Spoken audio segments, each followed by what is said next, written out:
All right. Well, thank you for accepting this video uh, lecture in place of me being there in person. But as I said, my email, my son is starting center back for the State College Little Lions soccer team, and they're playing Cumberland Valley, which is a tough team. So today, right now, but during our class period. So I'm going to try this out, see how this works, so you can give me some feedback on whether it was useful or not. You remember last time we were looking at energy and how to calculate energy for different types of structures. And the last example structure we were looking at was transverse vibration of a string, and we were basically looking at how does the string, what is the strain energy that you get, and basically it's the work done by the axial force. So let's continue on with another example of torsion or twist of a beam.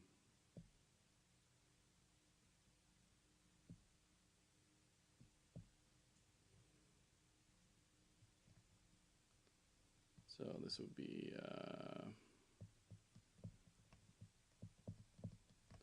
slash twist of a beam.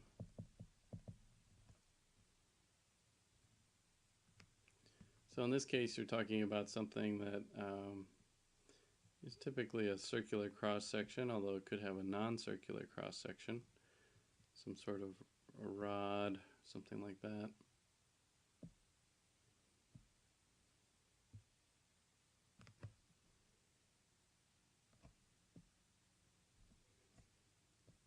Zoom in here. Like a rod of some kind. Oops.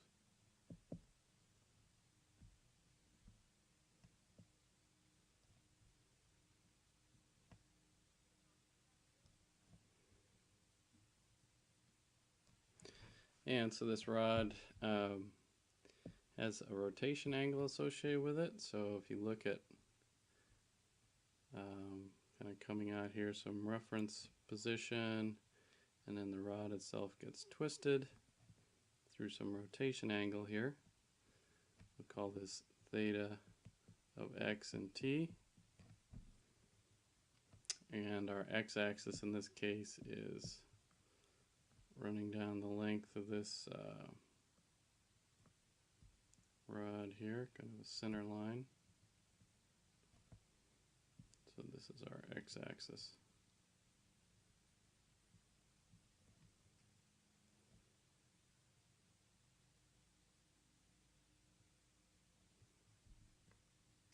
Okay.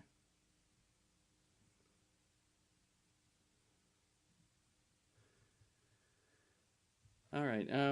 So now I won't derive it this time. We'll just kind of take this as a given that we can derive the actual energy here as the total strain energy in this case.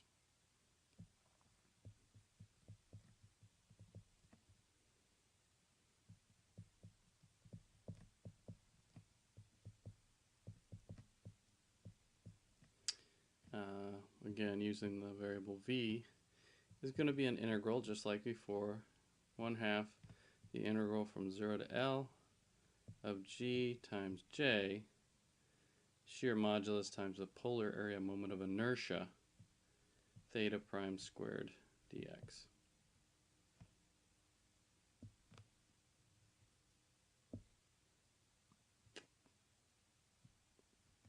Alright, so that's our strain energy for this system. Okay. Alright, and here I guess a couple things we have to define are the G, which in this case is equal to the shear modulus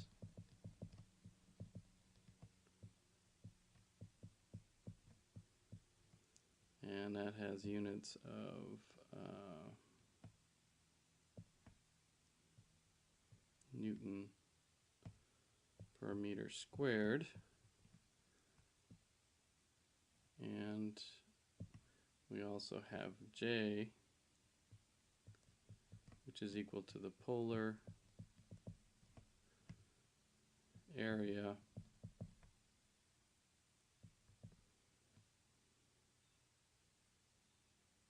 moment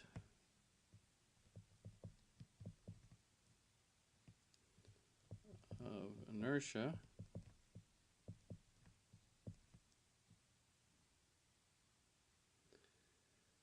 which, so for example, for a circular shaft is pi over 2 r to the 4th for a circular shaft.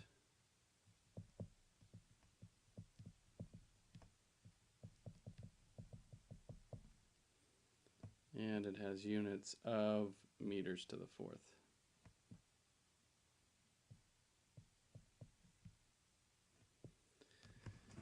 Okay. So that's torsion twist of a beam. Now, we can also talk about bending. And so far we've talked about kind of two-dimensional or second order problems, because if you notice up here in theta prime, again, we have one derivative in the energy, so it's theta prime. There are no second derivatives. But there are a number of systems, beams in particular, where you get a fourth order system. So let's talk about a Euler-Bernoulli beam.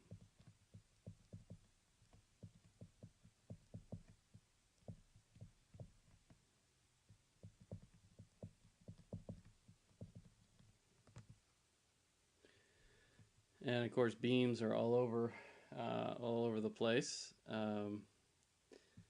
Pretty much any structure that has some bending stiffness, it's not just supported by tension like in a string, has some bending stiffness, and you need to consider that in the analysis. So, all right, so for a beam here, let's first of all draw in an axis here, because it has some extent. So this would be our x-axis. If we zoom in here, our x-axis. All right, a little bit of a bug there. Had to purchase the software to keep going here. So also I decided to show the whole iPad screen here rather than just the part. So you'll see exactly what I see. Apologize that all this extra stuff, these little things are showing up and everything, but anyway, so we were talking about Euler-Bernoulli beams, and just kind of finishing up the drawing here of the beam itself. I've drawn in the centroidal axis of the beam that runs down the centroid. So that's not necessarily the geometric center of the beam, it's where the centroid is, and there's a calculation that you can do depending on the cross section. Obviously, if it's a symmetric beam, it would just be the middle of the beam. If it's an asymmetric beam, like a T cross section or something like that, then the centroid is a little different. Or if it's a multi-material, like a composite, then that centroid may not be at the center. And of course, the beam itself has some extent or thickness, which is shown there. And it also has some displacement. So the main thing that we're trying to do is predict this displacement here, W of x and t. Okay. Good. All right. So let's look at, as we did before, let's look at a differential beam element.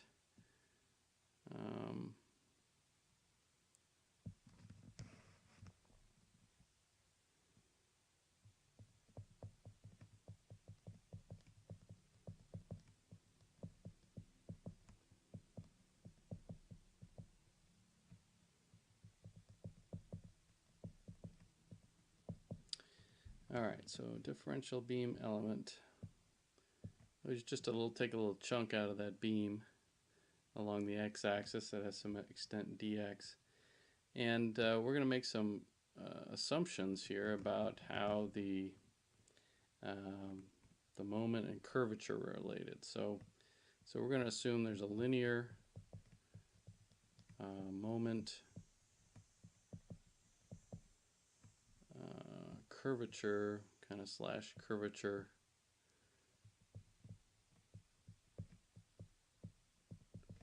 relationship, which basically just means that if you looked at a cross section, there'd be some moment that varies along the length x and with time, and that's proportional to, through the Young's modulus and the moment of inertia, the rate of change, partial by partial x, of the slope w prime of x t, which, kind of using my shorthand, is e, running out of space here, which is just going to be, missed it, e I of x w double prime of x t.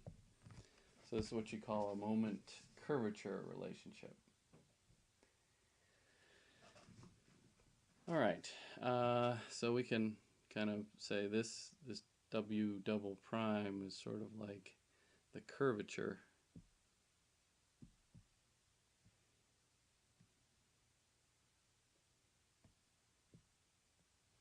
Think of this as kind of like curvature.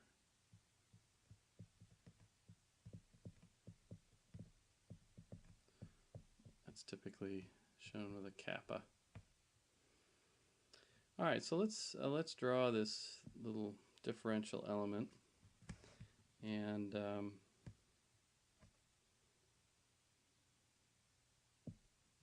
blue color, kind of at some slope here. So we have a little element that's kind of sloping up, and there's the centroid is kind of going through the center. So we have a little centroidal axis in there.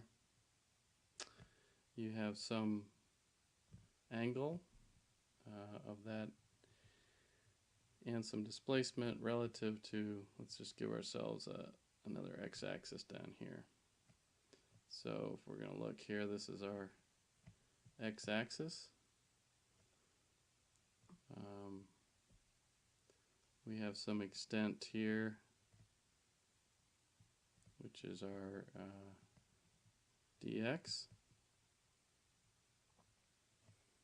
And as I said, we have some slope here, which is going to be w prime t. Now there's a key assumption here, is that we neglect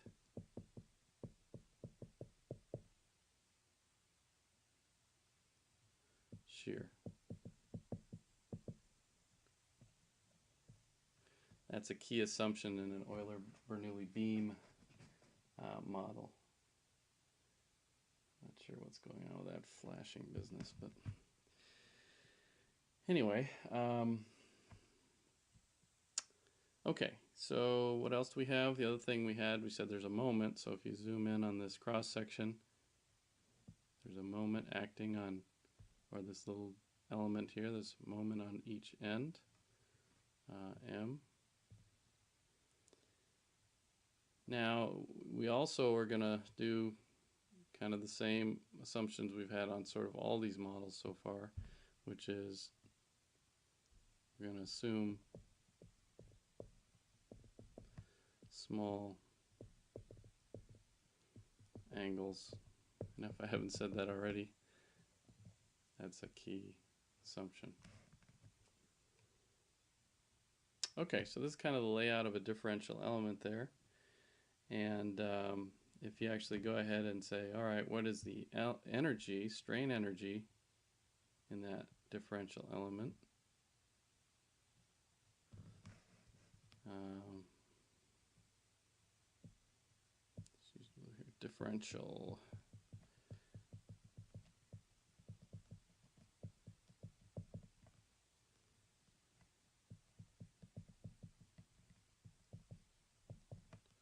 Differential element strain energy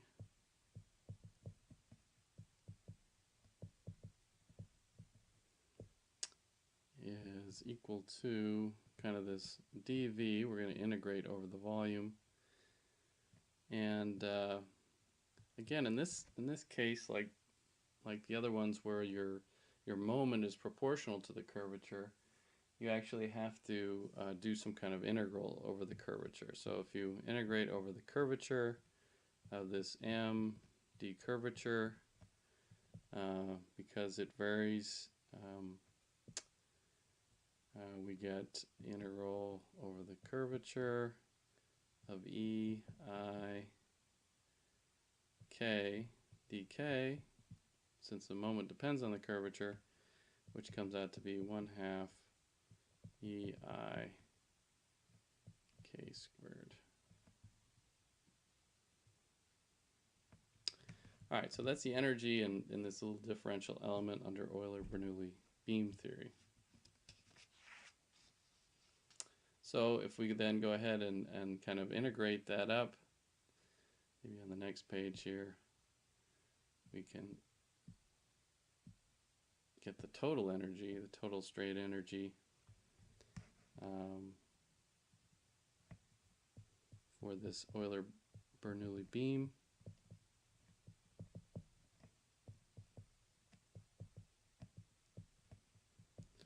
Is going to be V is E over 2, assuming Young's modulus is the same all along the length, 0 to L, I of x, which could depend, could be a tapered beam, for example, times the curvature squared dx. Okay.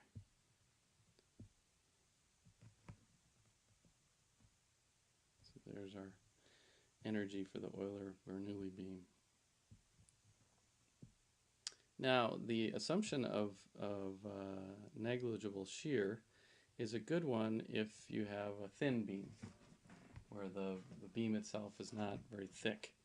But if the beam starts getting thick, then there actually can be quite a bit of shearing, and you need to include that effect.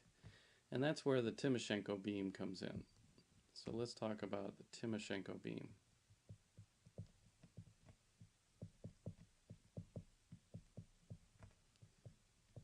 Again, for thick cross-section sort of beams. And so if we look at a little differential element here,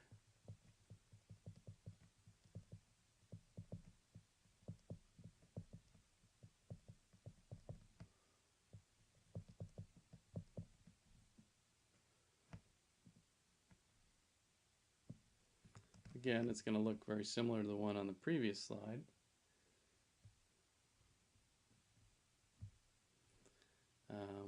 But let's zoom in here a little bit. Okay, so we have kind of the sides here of this thing.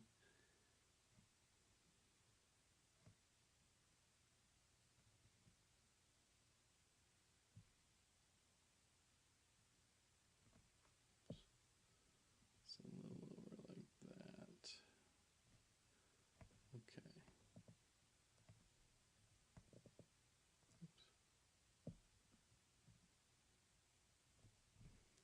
Something like this.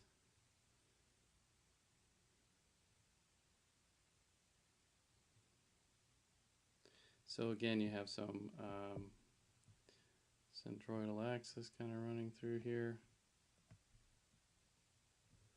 Doesn't look all that centroidal, but good enough. And now instead of having just moments on there, we're actually assuming we have some shear forces that are acting on both sides. So we have some Q in addition to the moments that we had previously.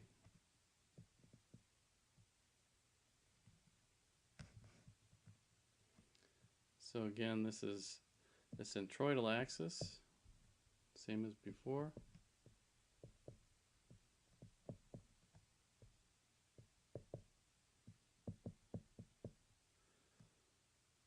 And we have some reference axis down here. Now we have our X there. And now we have a few things that are a little different. This, you can see I kind of tried to draw it as best I could that box is sort of not perfectly square anymore. These corners up here are not 90 degrees because that little element is sheared.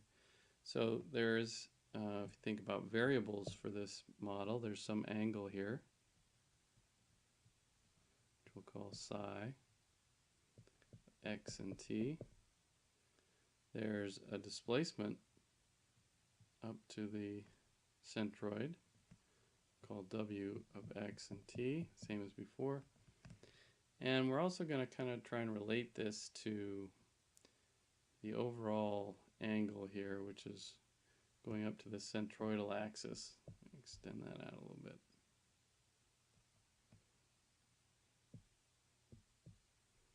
So there's kind of like a, and maybe we'll move this over here.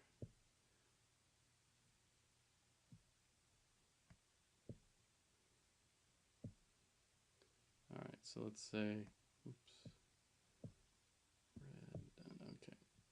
Then we've got this big angle here, which is going to be w prime x and t, and this angle here, which is psi.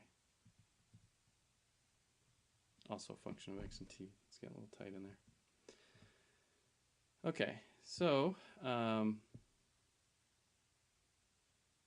the rotation angle that we have in here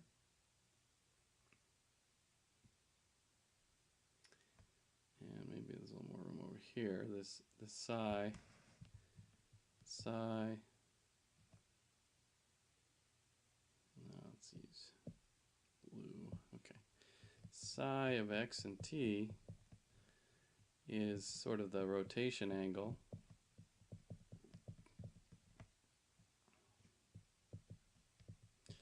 And unlike in the Euler-Bernoulli case where we just said that's equal to the slope, it actually has two parts now. One part is the slope that we had before, w prime, minus some shear angle, beta of x and t, which also can vary along the length with time. So this is the shear angle. And before with Euler-Bernoulli, we just assumed that was 0. Okay. So again, we have the same kind of moment curvature relation.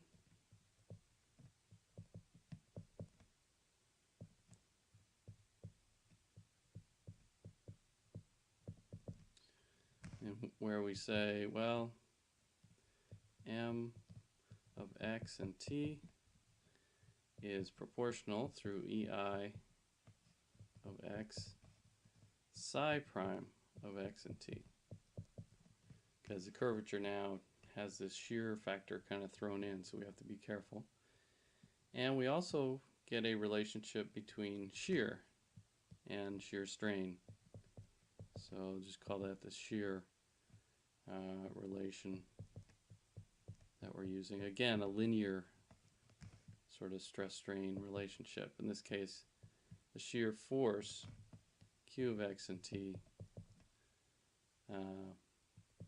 is equal to some factor times g a of x, shear modulus times the cross-sectional area times beta of x and t. So both of these we're assuming are linear relationships, and that's kind of a key thing in pretty much everything we do in this class. So this one and this one are both assumed to be linear.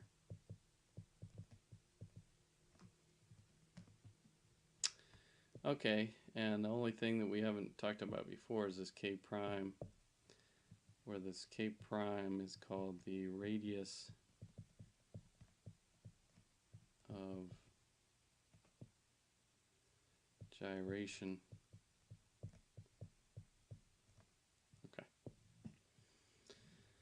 All right, so we got moment and curvature, we got shear, kind of strain, and so we can talk about, again, don't worry so much about the elemental strain energy. Let's just calculate the entire or total strain energy.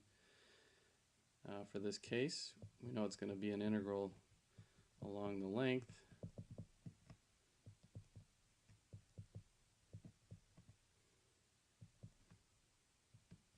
It's going to have two parts.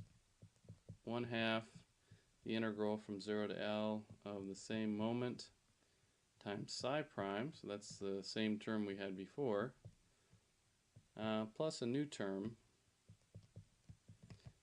basically reflecting the strain energy stored in shear, Q times beta dx. And if we substitute in for kind of the variables that we have here, we have two variables which are psi and w. We get that v of t is equal to 1/2 the integral over the length of ei of x psi prime squared plus k prime ga of x times the shear angle, which we can write in terms of displacement and this angle, cross-section rotational angle squared. That whole thing is integrated with respect to dx, so we have a curly bracket goes out here times dx. So there you have it, the strain energy for a Timoshenko beam.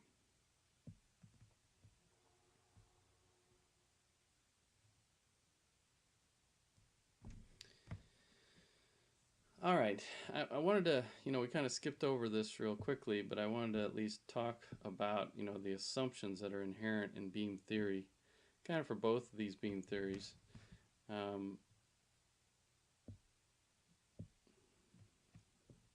So for these beam theories, there are basically some key assumptions.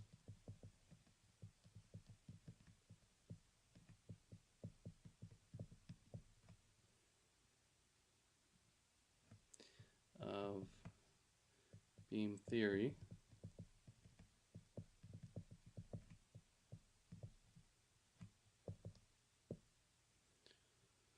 First of all, we assume that we have a thin beam.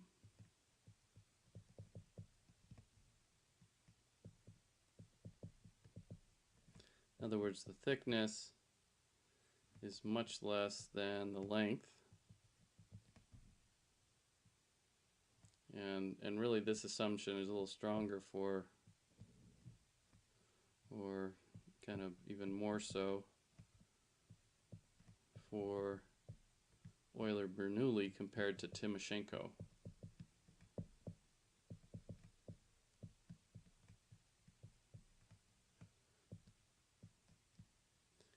And where this h here is the beam thickness.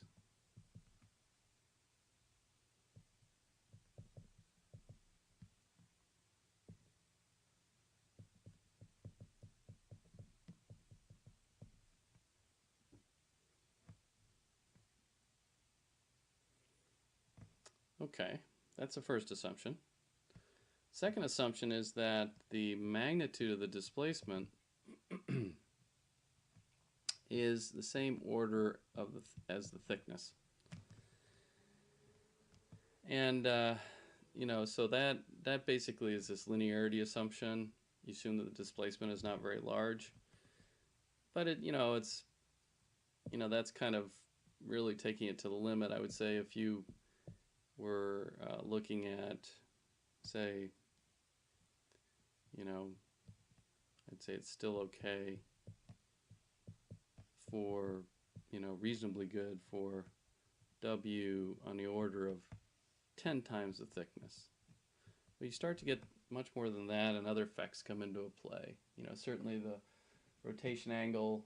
You can't say sine theta is equal to theta. That's a big one. Also, sometimes if you have certain boundary conditions, you can have stretching of the center line, which will, change the response, make it nonlinear. Okay, so there's two key assumptions. A third one is what's called the Love-Kirchhoff, or that's generally for plates.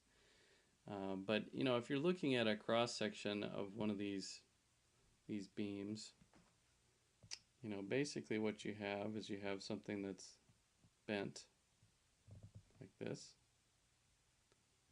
And let me just show this little section here. The key assumption is that if you look, here's the centroid kind of curving around. If you looked at the distribution of strain, so if you drew a kind of a reference line here across this length here, let's use a different color. Let's draw it. If I can draw it straight here, different color. All right, here we go. Then, if you looked at the distribution of strain, it would actually be a straight line. And I guess I gotta stay inside the extent of the beam, but if you looked inside the beam, it's gonna look something like that. So if we zoom in here, you get, kind of, this is your strain distribution as you go across the cross section of the beam.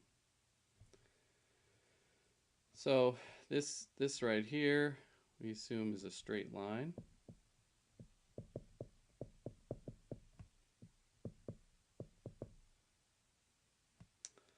And the key assumption is that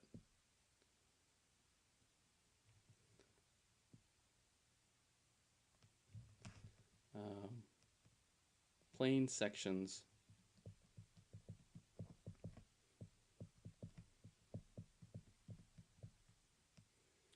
remain plane.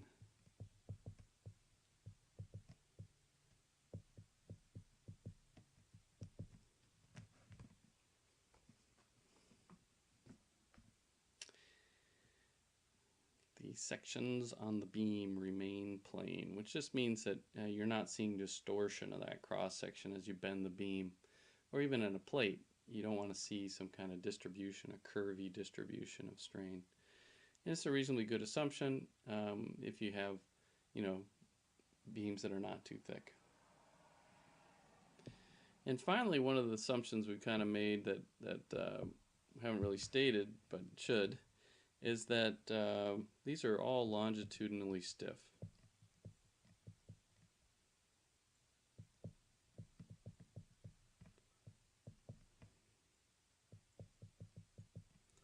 So basically, we're neglecting any axial vibration.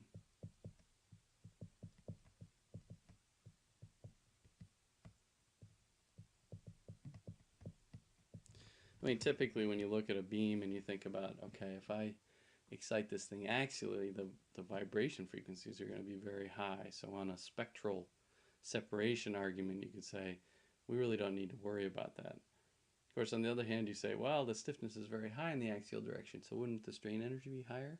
It should not be neglected. It's kind of a tricky issue, and certainly there's whole books on beam theory saying, how do you do a very consistent analysis of both longitudinal and transverse vibration in a beam? Are there cases where, for example, if it's a very low Young's modulus beam, the axial stiffness might be, kind of commensurate with the transverse stiffness, and you might have to include it. But generally in this class, we'll just say, unless I specifically say, include longitudinal vibration, we don't typically worry about that because they are sort of separated. All right, I had two more things to talk about in kind of strain energy. And I want to talk about strain energy of two-dimensional systems next. Okay, so two-dimensional systems. The first one let's look at is something that's like the strings we had talked about before, which only is what's called second order. So this would be something like a membrane. You could think of this as something like a drum head. You pull it tight over the top of the drum, and of course when you hit it, it vibrates. So a membrane, think about it here, just kind of has some two-dimensional shape to it. And the edges of this shape are under some tension, so you can imagine everywhere there's a normal here, there's a tension acting normal to that edge, kind of pulling this membrane kind of nice and taut. So this T is our tensile force per unit length. And so it has units of newtons per meter.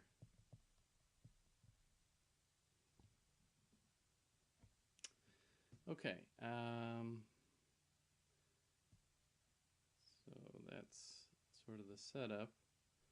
Now in this case, of course, it's a two-dimensional continua. So you can think about having axes in both sort of the x and the y direction, if you will. So let's call that our y-axis. This axis over here is our x-axis. And of course this membrane is going to have some displacement kind of normal to that surface, and so that'll be kind of normal or transverse displacement.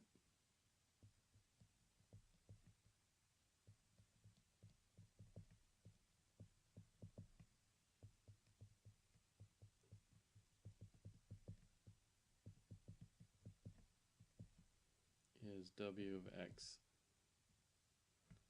Y, and T.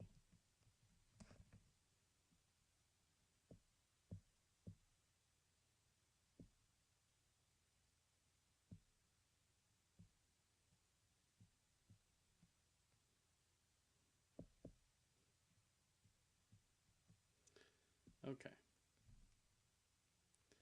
So if you look at the one thing we're going to assume here is we're going to assume that this tension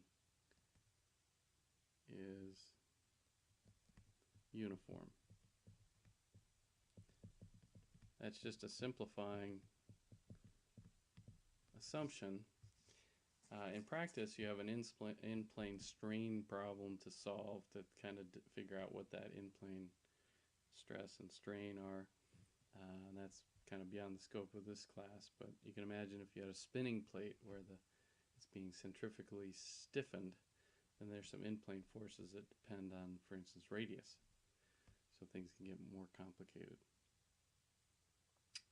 Okay, so the strain energy for a membrane depends on that tensile force, as you can imagine. Think about a trampoline. As you tighten it up, for the same amount of displacement, there's more energy stored there. So it's sort of like proportional to tension and sort of the change in area. So this delta A is sort of like the change in area due to the fact that it's being stretched. Okay, so let's calculate what that change in area actually is. Since tension we already know, so delta A is the tough part here. So in this case, delta A is equal to the area minus the initial area, which, if you look, is an integral over the whole domain. So let me just call this thing sort of this area here, making up this membrane, some domain. And you look at sort of the area. It's obviously going to have one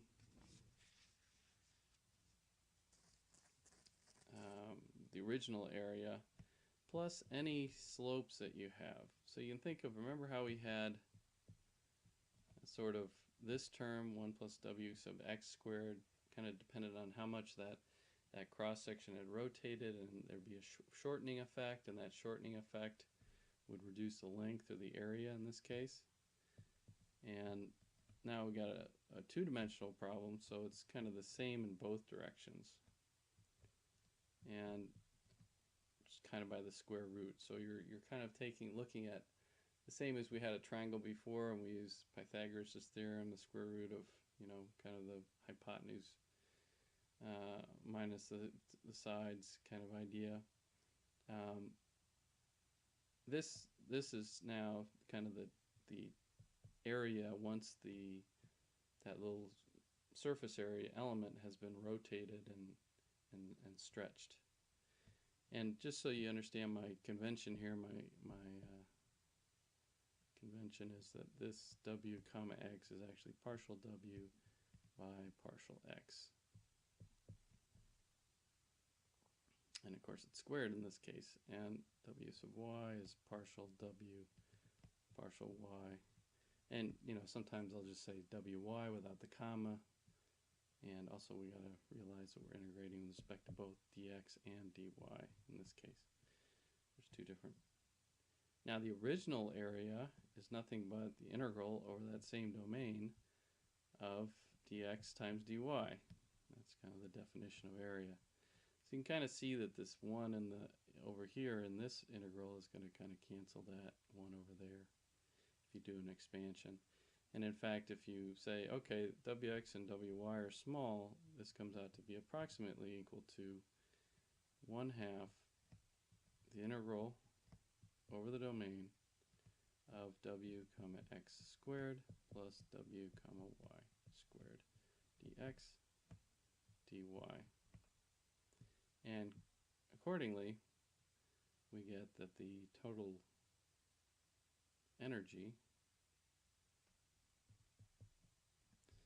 we get that V is going to be tension times the change in area.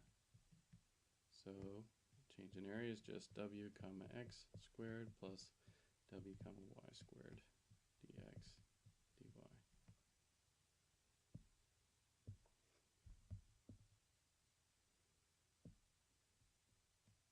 There you go. Strain energy for a membrane. All right, so we're covering a lot of different strain energies, a lot of this is sort of the mechanics part of the analysis, and you certainly haven't seen where does this play into getting differential equations for vibration, but believe me, it's coming. We got one more example, which is pure bending in plates, that we'll go through real quick here, and then we'll be done with strain energy. We can move on to kinetic energy. Okay, so let's talk about pure bending. Pure bending in plates.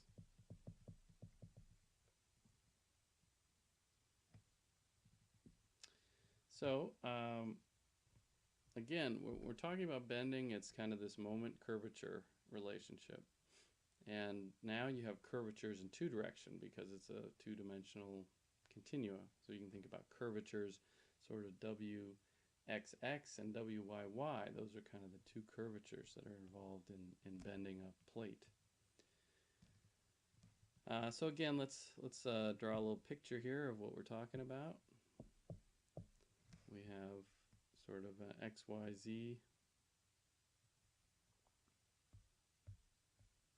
So we have a Z direction, we have a Y direction, and we have an X direction.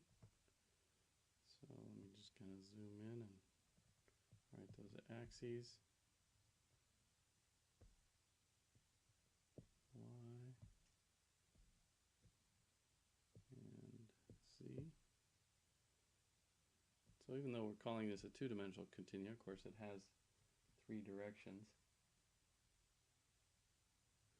Not sure why it has that stuttering effect on here. I think it's something to do with the network bandwidth or something. Okay, so then we have something that's sort of curved kind of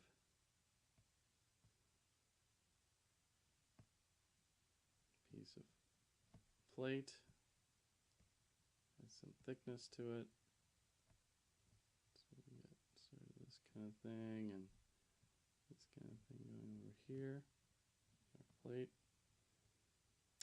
And now we have, to produce kind of this bending, we actually have moments all along these surfaces. So you can think of moments kind of acting in both kind of MY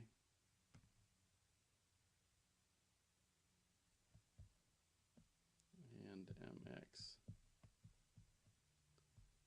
Kind of as before, we had, remember, MX was acting on the ends of the beam in the X direction there. Okay, so we still have some displacement. Think about here is our W, X, Y, and T. That's still going on. And we have some thickness, which I'll just write in here as our thickness, which is H. And actually I should be a little careful with this arrow here because the red arrow should go right to the middle of that, roughly to the centroid. WXT goes to the centroid there. Okay, so there's our kind of picture of a differential element of this two-dimensional plate.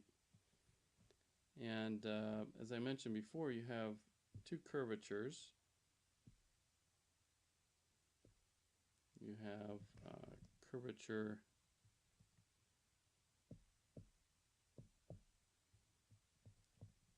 in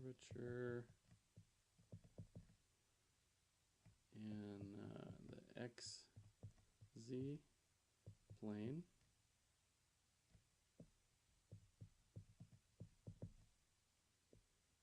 which is equal to partial squared W by partial X squared.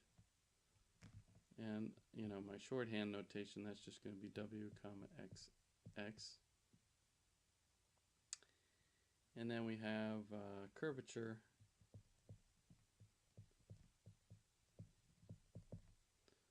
in the YZ plane, which I'm just calling W comma YY.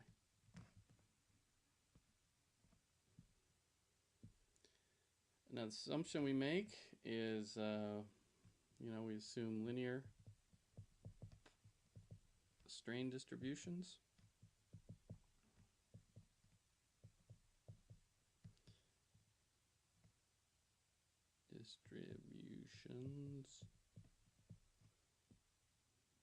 Through the thickness.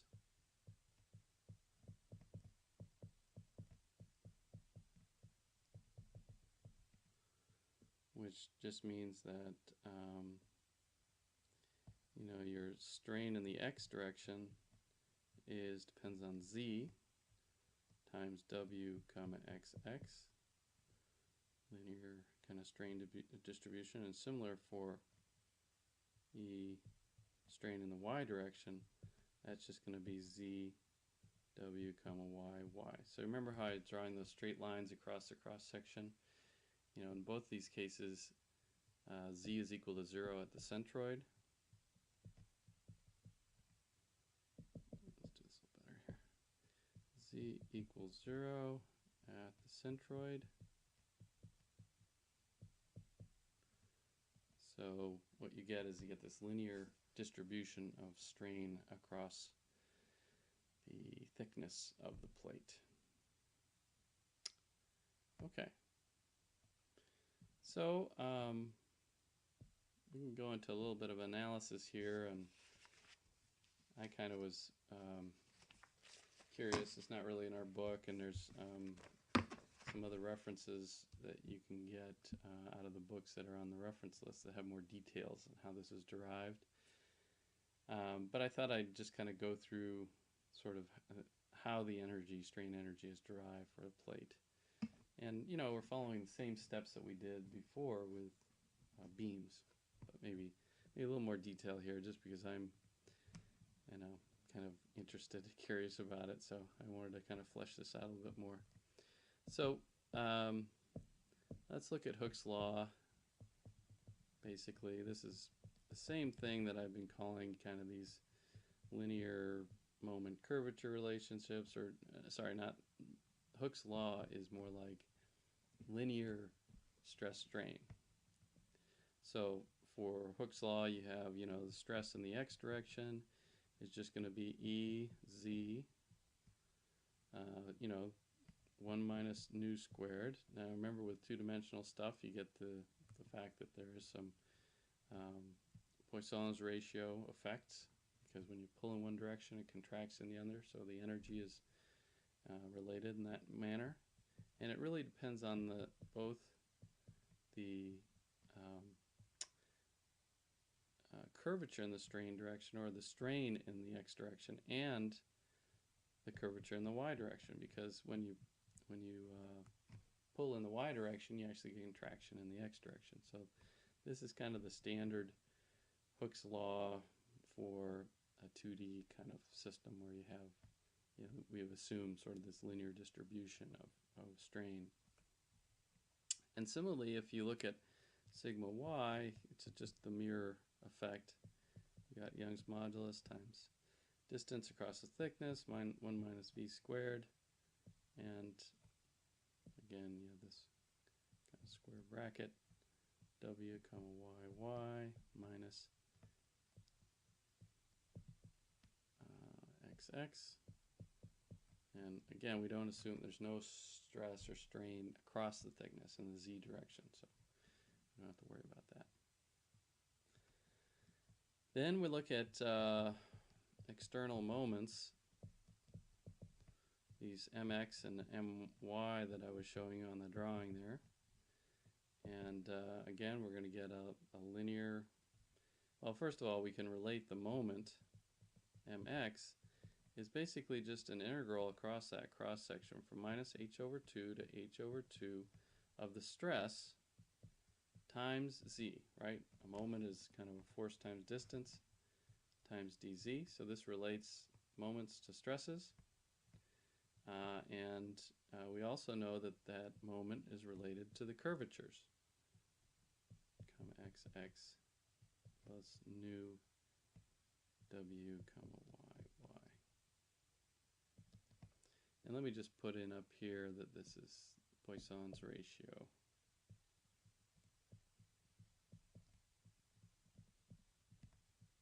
Which is dimensionless for incompressible materials like 0.5, something like that. Okay, so there's mx. We can do the same thing for my.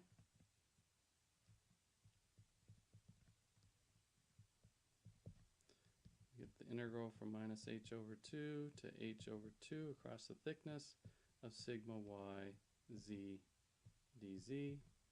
And we know from the assumed linear moment curvature relationship, that's dWy plus nu w comma x x. And where there's d, we haven't really defined that yet. You get d by doing this integration across the cross section. So minus h over 2 to h over 2 e z squared over 1 minus nu squared. So that's kind of the hidden step in going from m to d times this. You integrate across dz, and you get e over 1 minus nu squared z cubed over 3, right? Just a polynomial. And you evaluate that at the 2 units, minus h over 2 to h over 2, and you get the classical formula h cubed over 12 1 minus v squared. Okay, so that's a typical kind of flexural stiffness that you get for a plate. So finally, we get to strain energy for this element, dV. That's equal to 1/2 the moment times the curvature. And I know I'm using the shorthand, I'm not using the comma xx, but I think you know the drill by now. My wyy.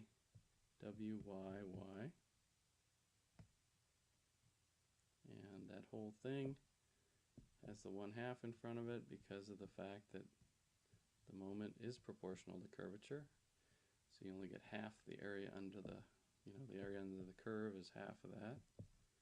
dy. We've seen that several times already. And so now if you plug in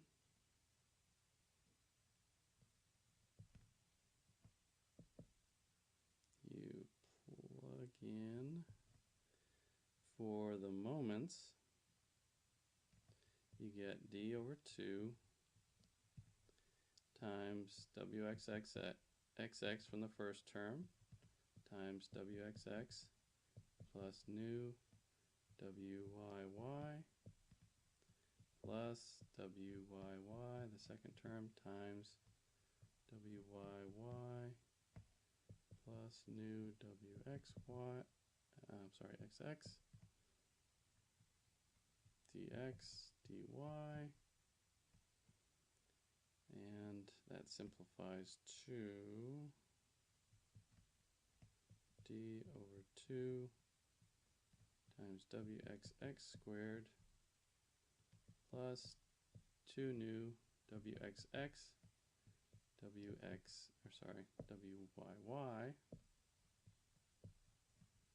plus wyy squared dx dy. And so now if you plug that into the integral, we get the total strain energy for a plate.